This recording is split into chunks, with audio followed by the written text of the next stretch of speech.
Get ready for your daily dose of marketing strategies and tactics from entrepreneurs with the guile and experience to help you find success in any marketing capacity. You're listening to Marketing School with your instructors, Neil Patel and Eric Sue.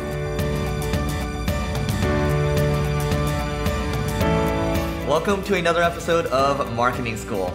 I'm Eric Sue. And I'm Neil Patel. And today we're going to talk about how you should approach SEO for a 10,000 plus page website. So first and foremost, I do recommend when you're thinking about approaching a site that has a significant amount of pages, using a tool like Google Search Console to spot errors that you have on your site, any crawl issues, any specific penalties, manual actions, things like that. It's important to also look at your top pages as well to see how things are trending.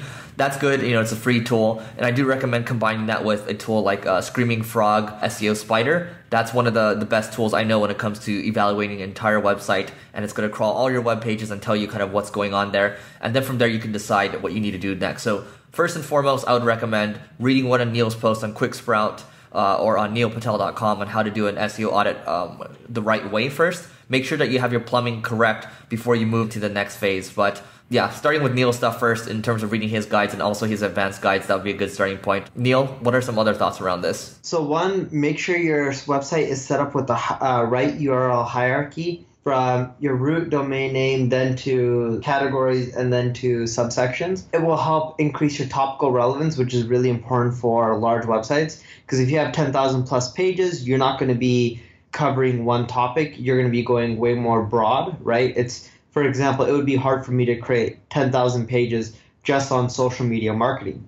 There'd be too much overlap, right? So you want to combine those pages. And if you have a 10,000 word website, it means two things. One, you're either creating a ton of different content on a lot of various things under one main topic, EX marketing, could be advertising, online, etc. And if that's the case, you need to use hierarchy with your subfolders, and you need to use schema markup. That all helps with topical relevance. Two, when you have a lot of pages, sometimes you're going to have content overlap. Always combine and merge pages. You'll tend to rank better.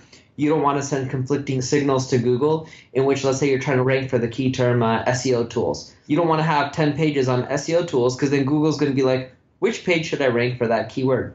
And the funny thing is, when I look at big websites, a lot of them try focusing on things like link building. Your biggest ROI bang is going to be on-page SEO. So by far, before anything else, focus on the on-page SEO. And when we're talking about sites that are getting hundreds of thousands or millions of visits, it's exactly that. It almost becomes SEO at a certain point. It basically becomes conversion rate optimization at that level when you're getting so many visits. Some of these small changes that you make can be 25, 30, 40%, 50% plus jumps. Or even higher than that. Often it's one thing that's really holding you back from opening the floodgates. So, combining posts, definitely good. So you can call those combining, consolidation, whatever you want. And also upgrading posts too. Neil and I have talked about that in the past. And then also, if you have a lot of different pages, like for example, Neil's advanced, he's got a couple different chapters. It's helpful to have a resource page with, as the main hub page that will link to all these different spokes. So this is known as the hub and spoke content strategy. You can Google that and then see how that works, because when you have a bunch of chapters and they're all linking to these other pages at the same time and they're all internally linking to each other, they're all going to boost each other up. Think of it as an internal link wheel if you guys were into black hat SEO in the old days. And also, deleting posts helps. For us, we've deleted some posts and we've gotten a small bump in traffic. But on a more extreme level, if you Google Pat Flynn delete posts, you should be able to find his podcast interview where one guy deleted, I think, a third of his content or so, and his traffic actually tripled. So I haven't seen results to that extent, but if you have a lot of stuff that's irrelevant, that is no longer getting traffic, you should consider eliminating altogether, because you're wasting, especially with 10,000 pages on a site. If like 2,500 are no longer relevant, first of all, you're not delivering a good experience to people, and that's just sitting there, and then Google has to go through that as well. One thing I would also add too is, if you have some good performing posts and you use a tool like Ahrefs, what you can do with Ahrefs is that you can see your top performing pages. Anything that's ranking from number 5 to number 30, this is your low-hanging fruit. So for single grain right now, I think we rank for Like we'll go into like the top 5 sometimes for the keyword sales funnel, and then sometimes we'll drop out. So for that, I'm looking at that, I'm like, wow, okay, that keyword gets 6,000 visits a month.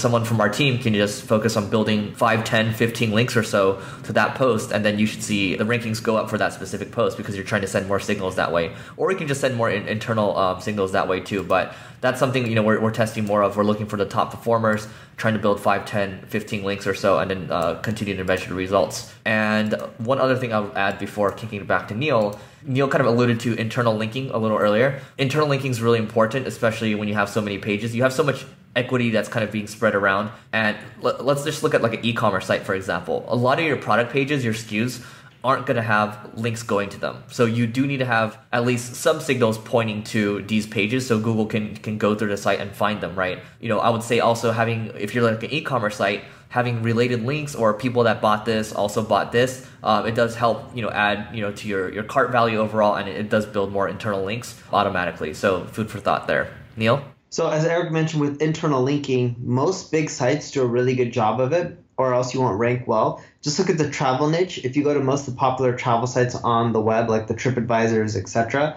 scroll down on their homepage and most of their major pages, you'll notice that they cross-link all their major internal category pages. This helps ensure that Google is crawling all these pages and then ranking all the internal pages higher. So really do that. Don't forget about that. It sounds really simple, but a lot of big sites forget to do it.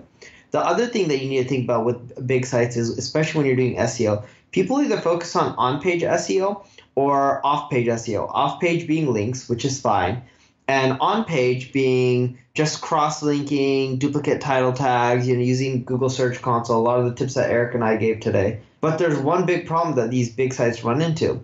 So when you have a really big website, you're more likely to rank in Google for a lot of random terms. And if you start getting a ton of traffic, what you'll notice is it's a long tail, which is fine. But if you start getting like 1 million visitors or a few 100,000 visitors a month, but a large portion of them are random terms and they're not brand related terms, you'll notice that your rankings will stay stagnant and you won't rank for too many things. Because then Google will just view you as a content site. So they're looking for people who have brand queries. What you need to do is do branding campaigns. I don't know what these branding campaigns may be. It can be on a lot of things, right? But like, it doesn't have to be TV advertising. It could be Instagram branded campaigns, Facebook branded campaigns, etc. So for example, on Instagram, I have people hold up signs that say, "Who is Neil Patel?" That really helps with the brand. Now, with the branded campaigns, if you're not doing stuff that's long-term, such as people are coming to your website and they're not finding it to being amazing and you're just trying to dupe them, what happens is you can get a lot of short-term brand queries, but the moment it dies down, so will your rankings. So you have to make sure you have long-term campaigns. And what I mean by this is like on Facebook, I'll do a lot of Facebook live stuff, and I'm starting to do way more videos so that way people can resonate with me and I can do more brand building. I'm also doing a lot more stuff on YouTube these days than I was a year ago. So doing all these things will help increase my brand over time, which helps a lot with my own Google rankings. That's it for today's episode of Marketing School. Hope you found it helpful. We'll see you tomorrow. This session of Marketing School has come to a close. Be sure to subscribe for more daily marketing strategies and tactics to help you find the success you've always dreamed of. And don't forget to rate and review so we can continue to bring you the best daily content possible. We'll see you in class tomorrow, right here on Marketing School.